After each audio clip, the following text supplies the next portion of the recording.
So we have a very good start to the morning today if you're a Tesla investor, but not if you're planning to invest more this morning.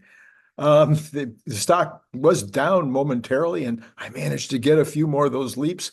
So we're all good this morning as far as I'm concerned. Anyway, the publicity for Elon and his companies is never ending. Past and future President Trump will be in Texas for the launch today, and Kim Kardashian got to have a one-on-one with an Optimus robot. Well, she then shared that with millions and millions, and I guess hundreds of millions of her followers on various platforms. So, yeah, I agree. I still believe that we do need advertising because that Kim Kardashian shot and this Trump shot today is not going to help anybody understand that there's not a range problem anymore. You got to get the information out there. So markets are generally down this morning as Biden approves long-range rocket strikes by Ukraine into Russia. And Zelensky immediately uses that new authorization to strike ammo dumps, that seems reasonable, inside Russia. While it seems rather dumb to have a war where a bully country with nuclear capabilities determines the rules of engagement, and another country, the United States and other allies like Germany and England, get to decide how the bullied country uses the weapons they're providing them. It's just part of the weird reality that we're living in. And Biden tweaking his nose at the bully just 60 days before he exits stage right and turns over the responsibility to Mr. Trump, that seems odd also. Trump then he makes a big deal and says that he wants to sit down right now with Putin and Zelensky, not in 60 days. He wants to have the meeting now because he says peace should be the goal. What a concept. What an idea.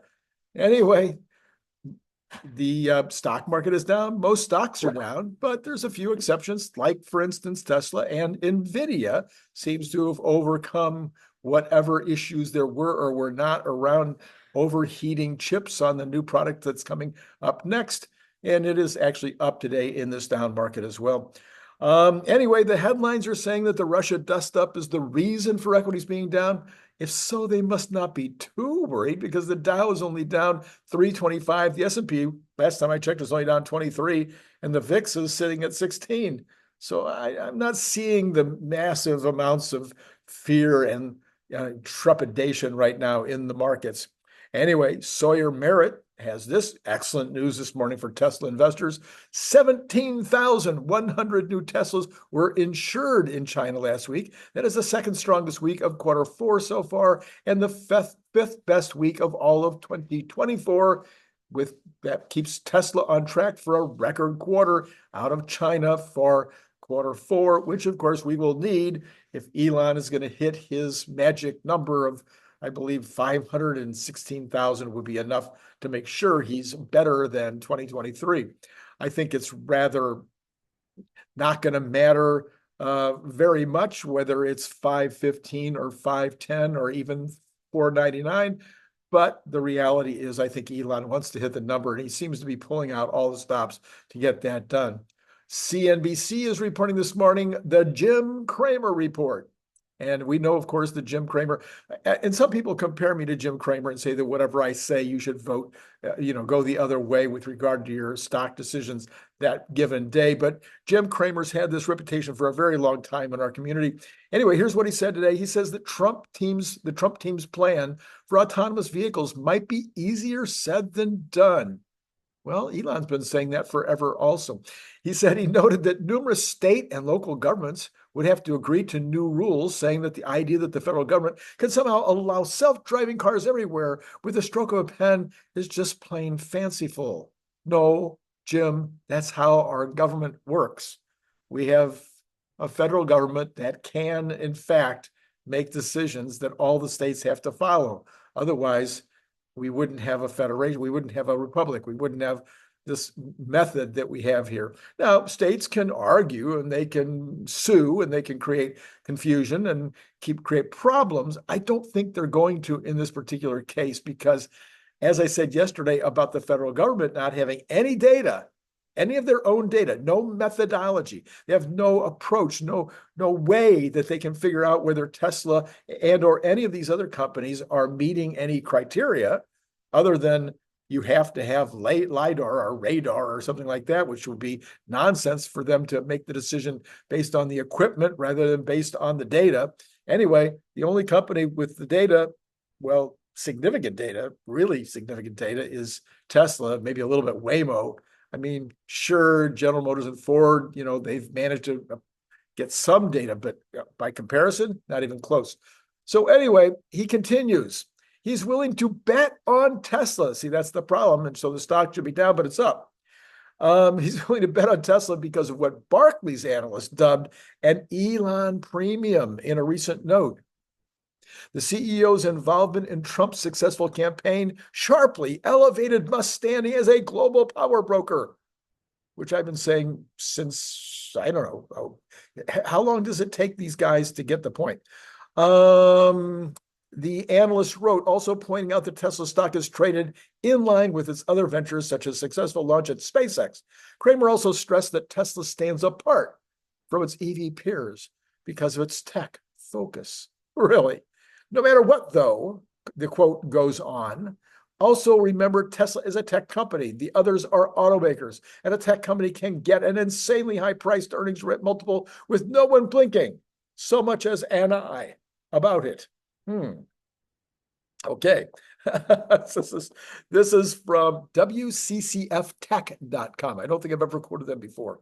RBC analysts believe that a streamlined federal framework for autonomous vehicles is reportedly in the works, would be a positive for Tesla shares, for Tesla shares, especially as robotaxis account for a whopping 44% of RBC's valuation of Tesla. We've seen this in the past.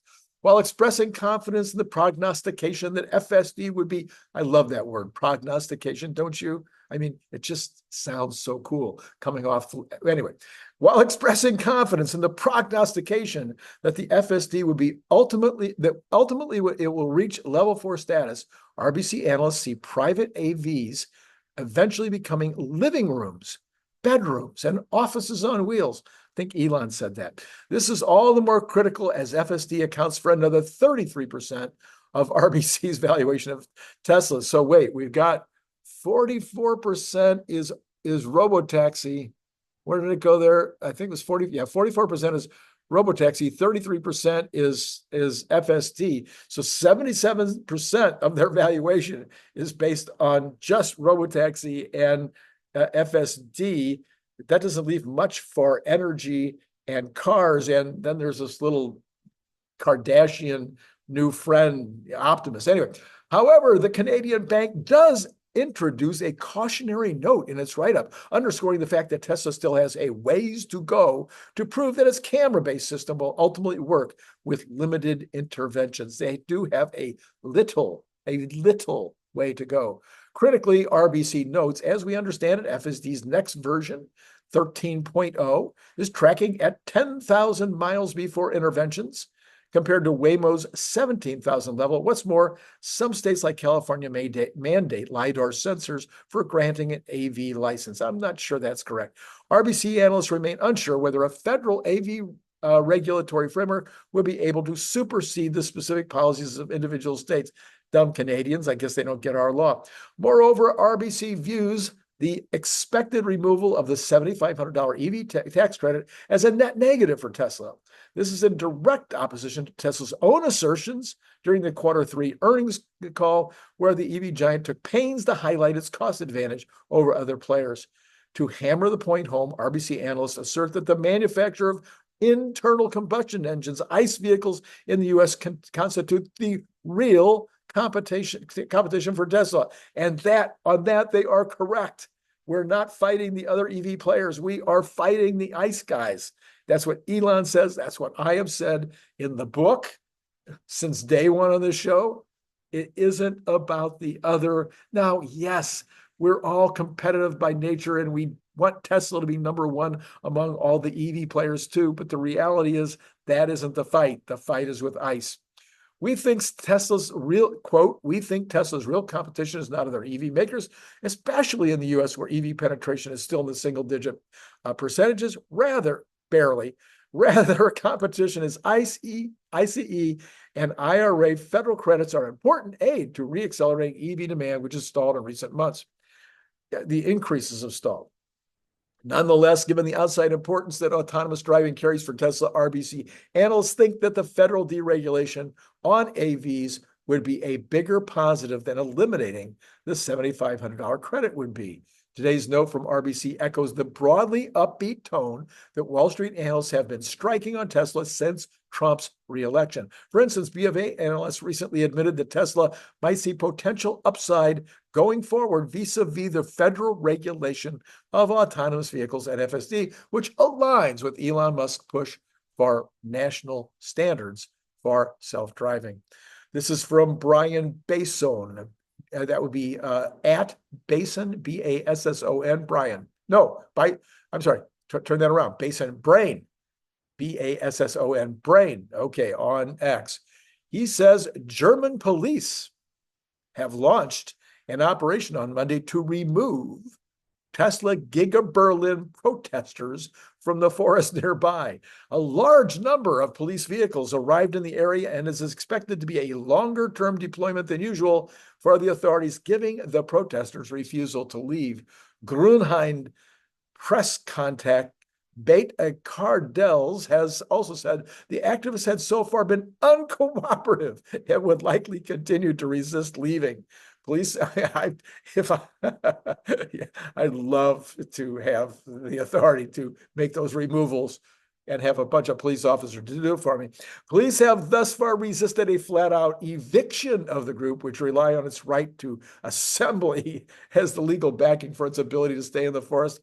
Trespassing rules don't work in Germany. Still, police have been removing protesters from the trees while the group shouts revolution through many activists.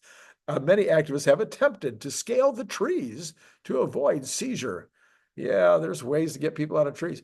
Yeah, okay. This is Randy Kirk. Hit like, subscribe, notify. Brian White coming later today. And then we've got, of course, Nicholas Gibbs in the evening. Stay tuned for all of that. Buy your Robotaxi. Robotaxi, no, that's a Cybertruck Bottle Opener today. The information is down below in the information. Remember, they start at $25 for one. That includes freight. So you're all in at $25. You just send $25 to Randy to paypal.me@me/Randy Kirk. Simple deal. You're done. Or if you want more than one, go down there and check out the details. And you can get them custom designed. I'm waiting for the first custom order. If I had a business right now that I was trying to promote, I would buy those things all day long. I'd buy probably 25 or 50 of them, customize the thing, and be handing them out at Christmas. The time to act is now. All right. From Texas, listen to this. This is my favorite article of the entire day. Texas has long been the energy capital of the world. And this is, by the way, they don't get into this, but oil is not the big deal. I mean, it's a huge deal. I guess maybe they're number one in the world. And I don't know. They're number one in the United States in oil production, but they're, I think, number one in solar. I think they're number one in wind. And now look at this. And today, this is Governor Abbott, and today we have an incredible opportunity to build a world-leading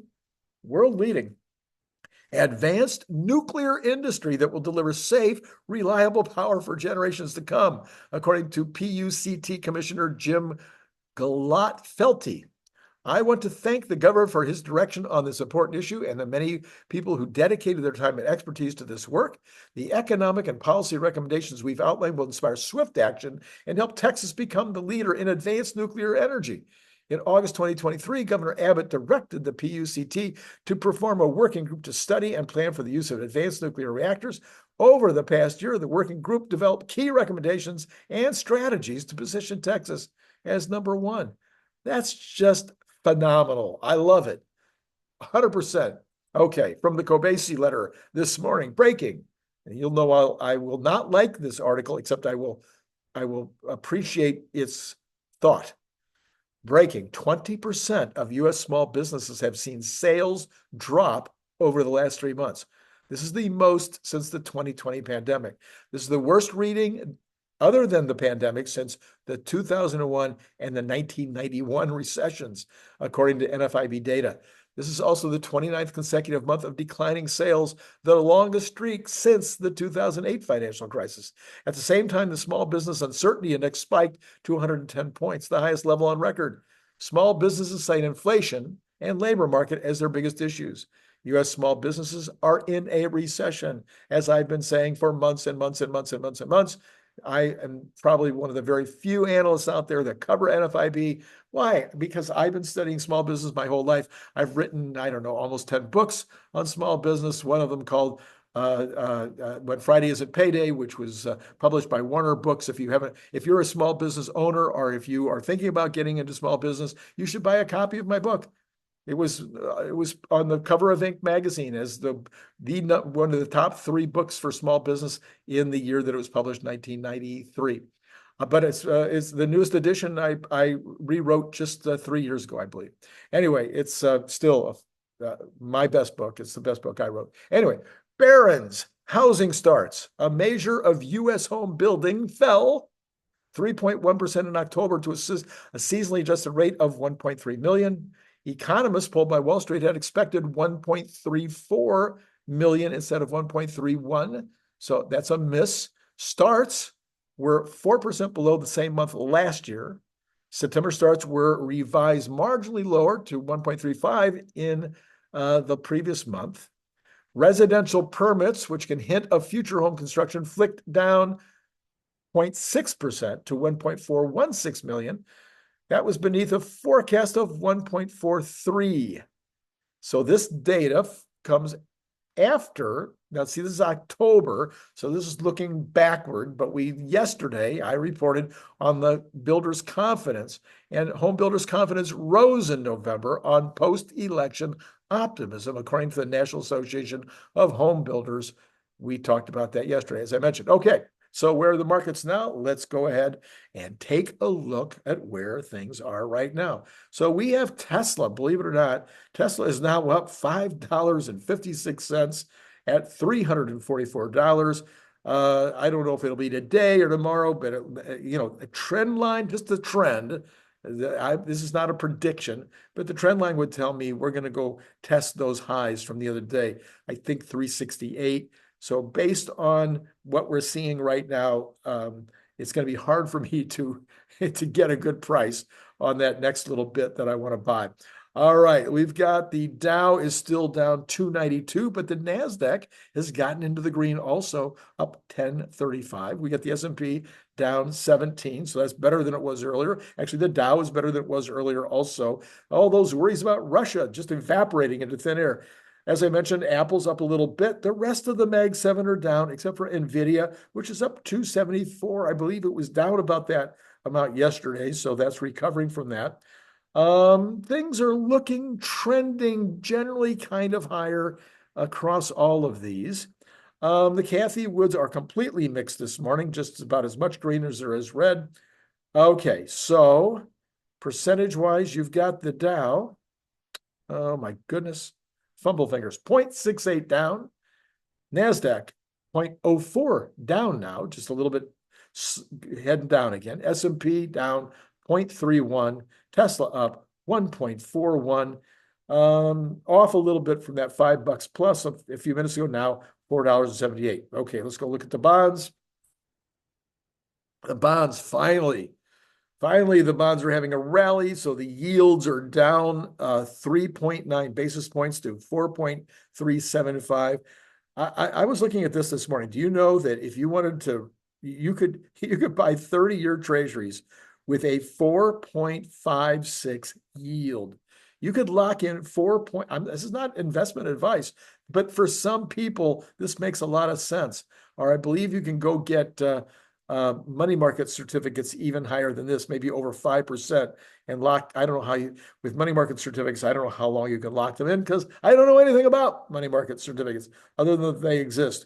Okay, so anyway, the 10-year is down 3.5, the 3-year down 2.5. basis points. The 3-month up actually 0.4 of a basis point, but the 2-month down 3.7 basis points. So there you go on the bonds. The oil had been going up, but I think, yep, still is up 45 cents. Both are about the same. 69.58 for Texas Intermediate, 73.76 for Brent. Natural gas actually dropping off under $3 to $2.97, down 0.24%. Gold up another $15 today, still way off its high at 2,629. Silver up 0.05% at 31.24, and copper trimming a little bit this morning, 0.27 down to $4.11. We've got the sterling dropping, the dollar up. Anyway, Bitcoin, 92,208, making another run, up 779, making another run, seeing if it can break through all-time high. I guess that 100,000 level will definitely be one of those psychological thrillers where we're going to see what it takes to break through 100,000. So anyway, 92 and change at this point. And that is the stuff that is happening right now in the markets. And let's see, you want to know, of course, that yesterday, Brian White and I discussed a bunch of different stories that you are watching and paying attention to, or if you're not, you should be. And I got Brian's opinion about a bunch of those, which, sometimes Brian and I don't agree. We probably agree, 80, 90% of the time, but he also commonly has a very different take than I do. So if you didn't check that out, I'm going to put that card right up here. And then the other thing is today, we're going to do that round the world thing that I do with Brian. We're going to go factory by factory, what is happening at each of the factories. And this is where Brian, this is one of his specializations. So stay tuned for that. Now, remember, these shows now are on late. So my midday show no longer exists. It's at night. It's at like 7:45 usually. I usually do it 7:45 California time. So that's when you'll check that out. And then Nick Gibbs, of course, later today. All right. Where's Tesla now? Up $6 now. It's going like this. This is great. It ought to be fun today when Nick Gibbs and I have Good News Tuesday. Maybe we'll be able to give you some very, very good news. I certainly hope so. Don't forget to buy your Cybertruck bottle opener. Go down right now. Take care of it now while you're thinking of it. All right? It's been great talking to you.